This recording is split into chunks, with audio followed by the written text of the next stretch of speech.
Sir आज दुद्धि क्षेत्र में आप आए हुए हैं, काफ़ी अस्पतालों की जांच की, रैंडम जांच था या फिर कोई किसी की शिकायत पर जांच थी? नहीं, कल यहाँ एक अप्रिय घटना हुई थी। दुद्धि में सिवा हॉस्पिटल है और शायद जो किसी महिला का जो है सर्जरी हुई थी या बगैर सर्जरी का, तो ये सूचना हमको मिली कि जो है वहाँ पे किसी जो है महिला का, गर्भवती महिला का ऑपरेशन हुआ था, जिसमें बच्चे की दोनों की जान चली गई। उस संबंध में हम ये दुद्धि और एक घोरावल दोनों ऐसी जगह हैं जहाँ पे जो है हॉस्पिटल ज़्यादा हैं। तो इस प्रकार की अप्रिय घटनाएं जो है वो जनता के साथ हो रही है, उसको रोकने के लिए जो है ये हम सारे अस्पतालों की जहाँ जहाँ भी सर्जरी हो रही है, हम वो देखना चाहते हैं कि उनके यहाँ सर्जन या जो है सर्जन करने वाले के साथ साथ बेहोशी के डॉक्टर साथ साथ उपलब्ध हैं कि नहीं। जो उनके द्वारा जो है ऑपरेशन किया जाता है तो उनका एक बीएसटी मरीज का बनता है, उस पर उनके सिग्नेचर होते हैं, उनके कंसेंट लिए जाते हैं कि नहीं, उनका प्रॉपर बीएसटी है कि नहीं। जब तक हम उनका सघन जांच नहीं करेंगे तब तक ये लापरवाही होती रहेगी और इस लापरवाही को रोकने के लिए हम लोगों ने ऐसा कदम उठाया है।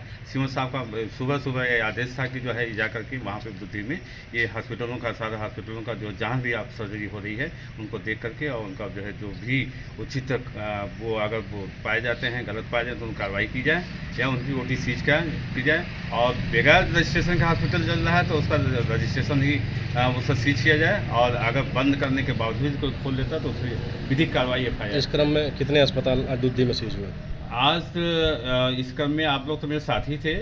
जो है ये सिवा हॉस्पिटल देखा गया, विभाग देखा गया और उसके बाद राधा रानी हॉस्पिटल देखा गया, जो केयर हॉस्पिटल देखा गया, जहाँ पे खड़े हुए ये तो देखिए ला करके भाग गए हैं। और साथ ही साथ इसके साथ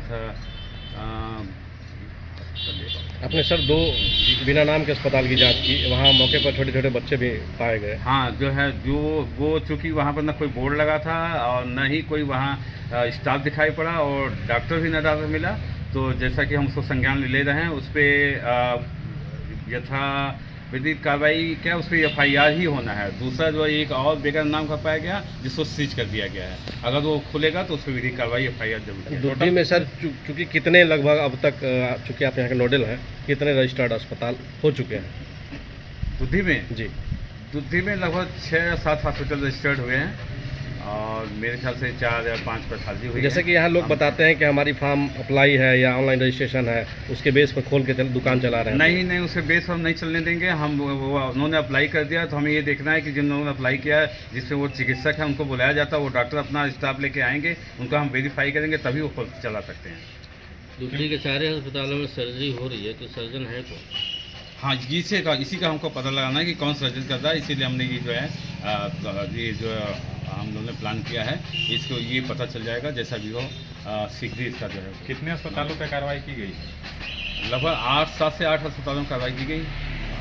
सर आप सीज करके चले जाते हैं, कुछ दिनों के बाद खुल जाता है? नहीं, मैंने आपका उदाहरण दे रहा हूँ, नेशनल हॉस्पिटल मैंने सीज किया था और कुछ दिन बाद पता चला कि खुल गया है और मैंने उसको भी देखा था तो अस्पताल खुला, जिससे मैंने फोटोग्राफ भी लिया था, उसमें मैंने एफआईआर कर दिया। आपने राधा रानी भी सील किया था, वो भी चल रहा है? राधा रानी सील नहीं किया, राधा रानी को वार्निंग दिया गया था चूँकि उनका एप्लीकेशन हमारे पास सबमिट है लेकिन उनके पास डॉक्टर नहीं आ रहे हैं, इसलिए जो है वो डॉक्टर कीर्ति आज़ाद द्वारा भी बंद किया गया था। आज वो देखा गया कि वो शायद अंदर मरीज से बाहर से फिर भी ताला लगा हुआ है, वेरीफाई करके सर कुछ डॉक्टरों की डिग्री फर्जी बताई जा रही है और जो अवैध रूप से रजिस्ट्रेशन करा कर चला रहे हैं, उसको शासन द्वारा उसको कंप्लेन की जाए और उसको शासन द्वारा जांच कराई जाए।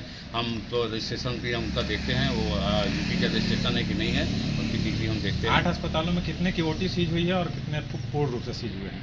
नहीं, हॉस्पिटल तो एक ही सीज हुआ है जो बगैर रजिस्ट्रेशन के चल रहा है, और बाकी 7 का जो है 6 का ओटी सीज हुई।